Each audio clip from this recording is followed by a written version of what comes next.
So all real numbers are a set of rational and irrational numbers.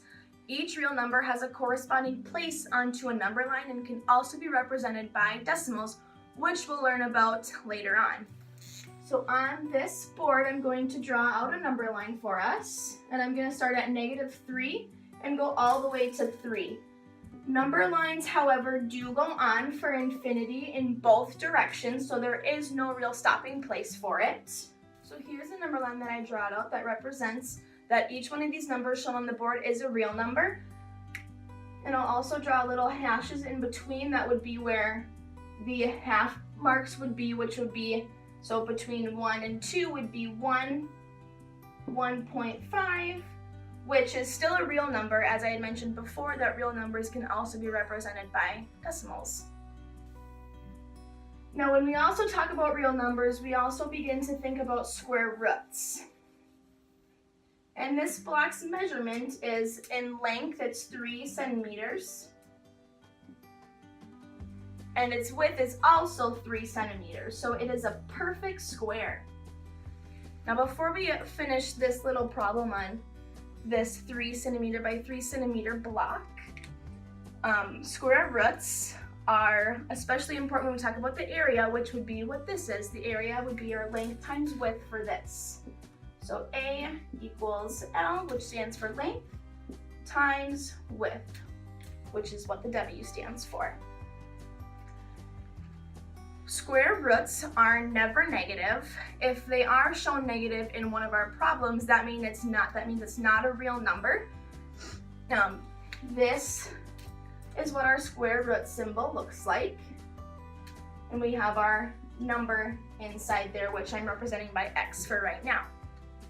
So going back to our 3 centimeter by 3 centimeter block, if we go off of this area, we have A equals our length, which is 3 centimeters. So we write 3 centimeters times, and then our width, which is also 3 centimeters.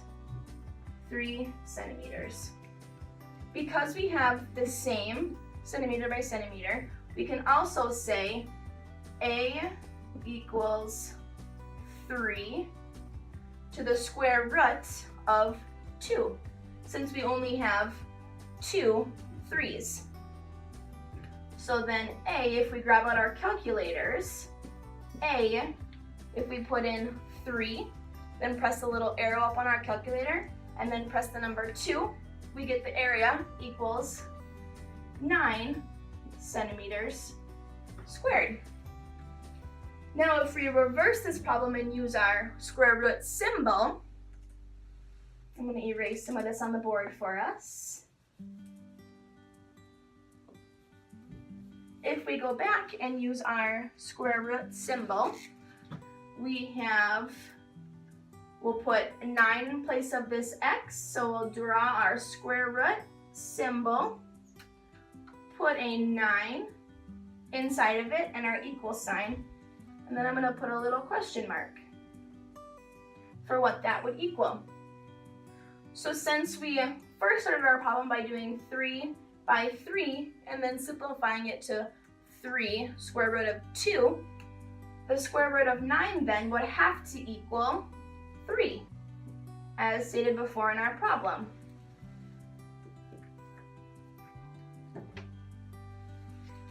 Now, since we can't have any negative numbers, when we do the square root problem, we could also do plus or minus 3.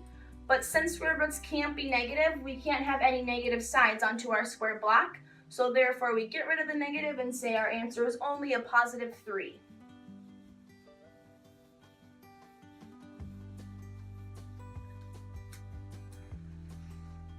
We can also refer to square roots as the principal root. So square root of 9 would be our principal root. So when we say the square root of 9, as mentioned in our textbook, we can also say the principal root of square root of 9. On the board, I'm going to draw out some of our principal roots, and these also can go on forever.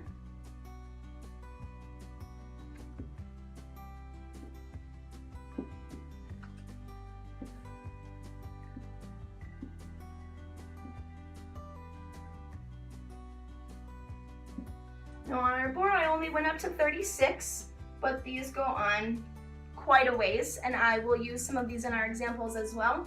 However, some of our examples are not going to be as shown on the board, so we really have to use our brains and always have our calculators out as a resource as well. On the board, I have the square root of 4. So we can simplify this. So if 1 times 1 is 2, 2 times 2 is 4. So we can simplify this problem by doing, this would be 2 times 2, but our actual answer is just 2. We go ahead and circle that on our papers. The next one we already did in our last example, which is the square root of 9. So that one we can just go ahead, draw 3, because we already know that one. Go ahead and circle that on your paper as well for the correct answer. And now for 16, we can revert back to this one.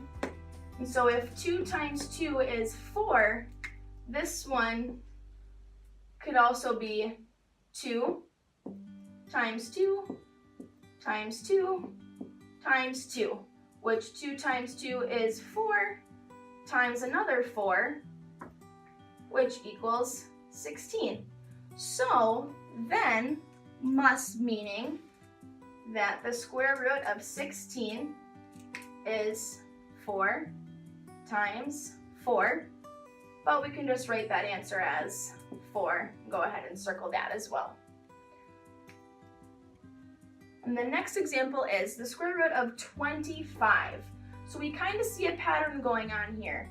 So the square root of 4 equals 2, the square root of 9 equals 3, and the square root of 16 equals 4, so it's going 2, 3, 4.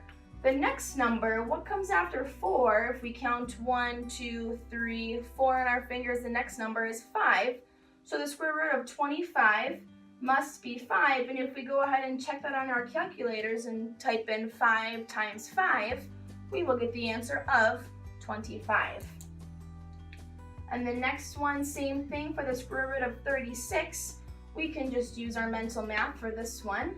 If 2, 3, 4, and 5 is all going in a pattern, then the square root of 36 must be 6. And you can go ahead and double check that on your calculator as well.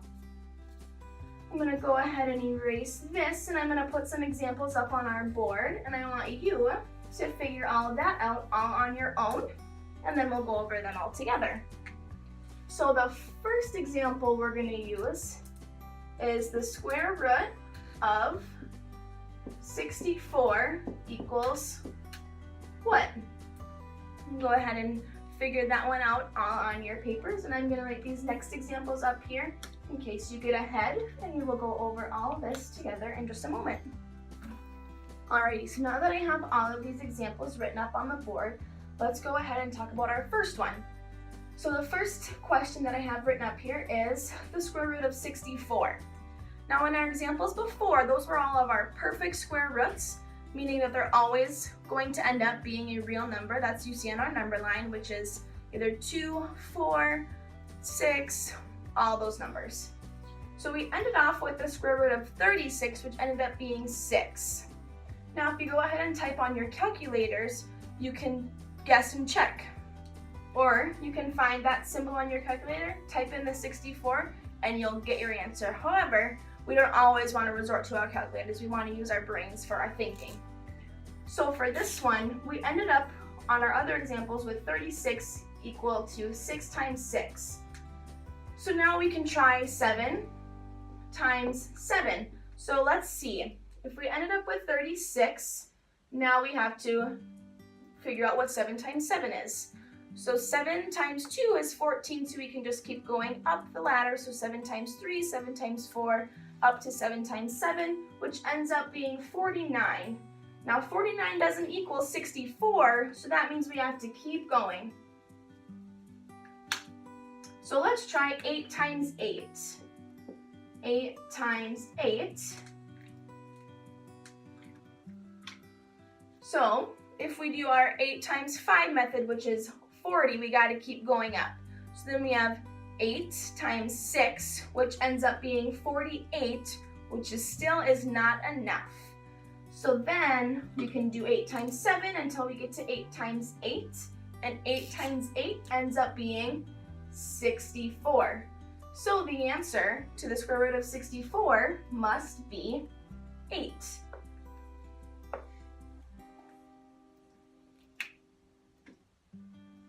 You can go ahead and circle that on your paper if you got it right. If not, give it a little check mark, write the correct answer, and then that can be your practice for at home for your homework. Now the next one I have written out is the square root of 16. Now don't let these words that I added confuse you. The square root of 16 looks just like we did before, and just like that symbol written in the first question, just like this. And we already did this example, so I'm just going to go ahead and write the answer, which is 4. Now the square root of 144, that number gets pretty big, but if you want to write down all your perfect squares, you should get the answer of 12. I'm going to go ahead and erase all this once you have all this written down. And we're going to move forward to the Pythagorean theorem, which we also see square roots in. I'm going to go ahead and draw a little figure out for us, and we can just do this all together as a class. So the Pythagorean theorem is used with triangles where we have this long side, which we're going to label as C, which is called our hypotenuse. Then we have this lower side down here labeled as B, and then this long side right here is labeled as A. So now the equation for this is a squared plus b squared equals our c squared. So if I give you a number for b and c,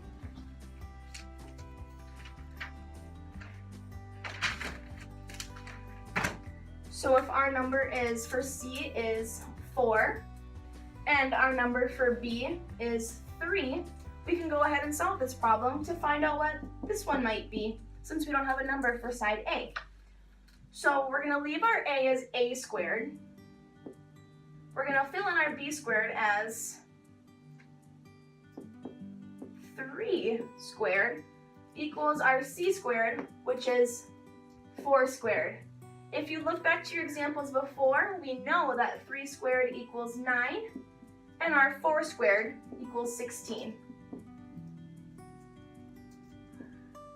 Now we're going to take this 9 and minus it from our 16 to get a squared equals 7. But we're not done yet because we still have to figure out the square root of this. But in order to get rid of the exponent of 2, we need to square root both sides to get a equals the square root of 7. But 7 is not a perfect square, so we can't simplify it. And so therefore our final answer is just the square root of 7. So we're all done with this now. We usually see Pythagorean theorem only when we do these triangles, but we see our square roots with just about anything in math, especially it's more common with our areas and our Pythagorean theorem. And as you go up in math, you'll also have to simplify your square roots if they are not perfect, which we just saw with that square root of 7.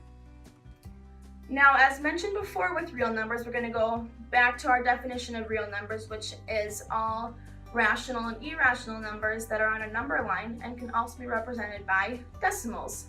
So now we're going to talk about our decimals, which are also found on a number line too, as we saw with that 1.5 on our number line at the very beginning. So with that, our real numbers are also represented by terminating decimals, non-terminating decimals, and repeating decimals. So our terminating decimals are a finite number, numbers. So that means they don't go on forever. So a few examples of that would be 0.135 and 0.625. So this number is 0.135 and 0.625. Notice that all this out here, there's nothing. And all this out here, there's nothing, meaning they don't go on forever, which would be terminating, meaning it's over. After these 3 spots or after these 4 spots, doesn't matter, it stops and it's over with. Now a non-terminating decimal is where it doesn't go on, it doesn't repeat any groups of numbers, it doesn't repeat any specific number, so it could be 0.4, 3, 1, 2, 6, 7, 4, 8, and that can go on as long as it doesn't repeat a pattern that's in here. So as long as it doesn't repeat, let's say this 4 and 3 over and over and over again, then that would be a non-terminating decimal. Now with a repeating decimal, that's when it goes on forever and that's when it can repeat. So what I mean by repeating is if we look at this number, let's say 0.43755, with the 5s going on forever. So with this, we do see repetition of these 5s over and over again. So when we see a repeating decimal, we represent that by putting a line on top of only the numbers that are repeated. So I put a line over all of our 5s, meaning that it's going to go on forever. However, the preferred way to write that is if we see a bunch of 5s in a row, we don't want to draw a whole line across our paper. So we're just going to write a 0.4375 with a single line over that 5. Now with repeating decimals, we're not only going to see it just repeating one place value, we might see it repeating a couple. So the next decimal I'm going to write is 0.13474747. So with this one, we see our 4 and our 7 repeating for infinity. So I'm going to draw a big line over all that, but we know that's not the right way to write that. So we're going to put 0.1347 with a little line over our 4 and our 7. Does that make sense? So now that we are all finished with our square roots, our real numbers, and our decimals, let's just go over a few things again. We know that this is our square root symbol. I'm going to put a little X in the middle because we don't have a number in there. Square roots can never be negative. Never negative. Nope, not going to work. Then it won't be a real number. If it's ever negative, then we know that's not a real number. All of our real numbers are rational and irrational numbers. They can be represented by decimals on our number line, which I drew at the very beginning of the lesson. And decimals that can be represented by real numbers are our terminating ones, which is a finite number, doesn't repeat, doesn't go on forever. Non-terminating decimals, which can go on forever as long as they don't have any repeating numbers in a row. And we also have our repeating decimal, which can go on forever, and they do repeat, whether it be a single digit or a certain pattern.